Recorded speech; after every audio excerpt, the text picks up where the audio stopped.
On June 1, 1991, Lorraine Ann Barrett was found murdered in room 824 at the Days Inn Surf Motel in Fort Lauderdale, Florida.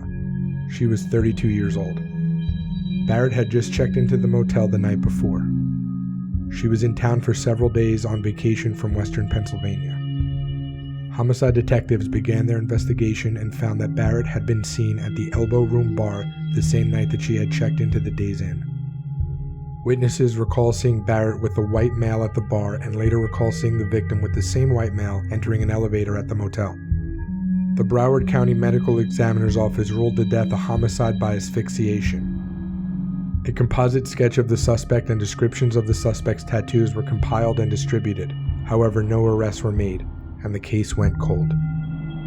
In 2002, Detective John Curcio reopened the cold case and reviewed the investigation. He knew significant advancements had been made in DNA technology over the previous 11 years. The evidence recovered at the scene in 1991 was submitted by Detective Curcio to the Broward Sheriff's Office to be typed and profiled. This information was then sent to the National DNA Indexing System to be posted with a request for individual states to search their databases for a possible match. During the week of March 14, 2003, Detective Curcio learned the suspect's DNA recovered in 1991 matched that of an inmate on death row in the state of Arkansas. The inmate matched to the DNA was a white male named Jack Harold Jones. He was currently on death row in connection with the 1995 murder of Mary Phillips and the attempted murder of her 11-year-old daughter Lacey Phillips in White County, Arkansas. At the time of his arrest, Jones had multiple tattoos described by witnesses in the 1991 murder of Barrett and matched the physical description of the suspect. On June 6, 1995, 17-year-old Darla Phillips dropped her 11-year-old sister Lacey off at Automated Tax and Accounting Service in Bald Knob, Arkansas after school. Their 34-year-old mother, Mary Phillips, worked there as a bookkeeper.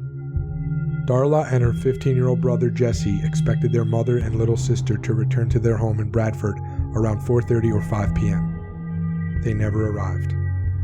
A black-haired male entered the business before Lacey and her mother could leave for the dentist's office. According to Lacey's testimony at trial, the man had a teardrop tattoo on his face and more tattoos on his arm. The man had come into the business earlier that day to borrow some books. When he returned, he complained that he had been given the wrong book. He then told Lacey and her mother that he was sorry, but he was going to have to rob them. He ordered Mary to lay down on her stomach and then made Lacey lay down on top of her mother. After retrieving the cash from the register, he took them into a small break room. The man took Lacey into the bathroom off the break room, tied her to a chair, then left. When he returned, Lacey, who was now crying, asked the man not to hurt her mother, to which he replied, "I'm not. I'm going to hurt you." He began to choke Lacey until she passed out. After Lacey lost consciousness, Jones struck her at least 8 times in the head with the barrel of a BB gun. This caused severe lacerations and multiple skull fractures, with bone fragments penetrating Lacey's brain. When she woke up, she saw blood and began to vomit. She went back to sleep and awoke later while police were taking photographs of her. They noticed her bloodied body and assumed she was dead at the time.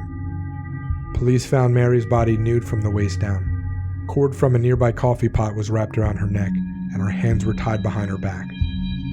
Bruises on her arms and back indicated that she had struggled with her attackers before her death. According to autopsy results, Mary died from strangulation and blunt force head injuries. Rectal swabs indicated that she had been anally penetrated before she was murdered. Based on Lacey's description of the assailant, police were able to track down Jack Jones and bring him into the police department for questioning. Once there, he admitted that he had committed the crimes because he wanted to get revenge against the police. He reasoned that his wife had been raped and the police had done nothing about it. Jones was sentenced to death by lethal injection in 1996, and in 2005 pleaded guilty to the 1991 murder of Lorraine Barrett. On April 24, 2017, Jack Harold Jones's punishment was handed out. He died by lethal injection at the age of 52. After his death, his DNA was linked to a third murder, a 20-year-old college student named Regina Harrison. She had gone out for her nightly bike ride in Hollywood's North Beach neighborhood, but failed to return home. Her family would later find her nude body in the woods in Westlake Park. A serial rapist named Ronald Henry Stewart was picked out of a lineup by one of the witnesses. She stated that he was the man she had seen riding bikes near Regina. He went to trial and pleaded no contest to avoid the death penalty. Despite circumstantial evidence pointing to his innocence, Stewart was sentenced to 50 years in prison. He would die in 2008 due to cancer. Shortly before his execution, Jack Jones gave his sister a letter he had penned back in 2006 with instructions to open it a year after he died. When the time came, Jones's sister opened the letter. In it, Jones had confessed in detail to the murder of Regina Harrison, providing details only the killer would know. In February 2019, the Broward County Attorney's Office officially announced that Jones was the real killer, not Ronald Stewart.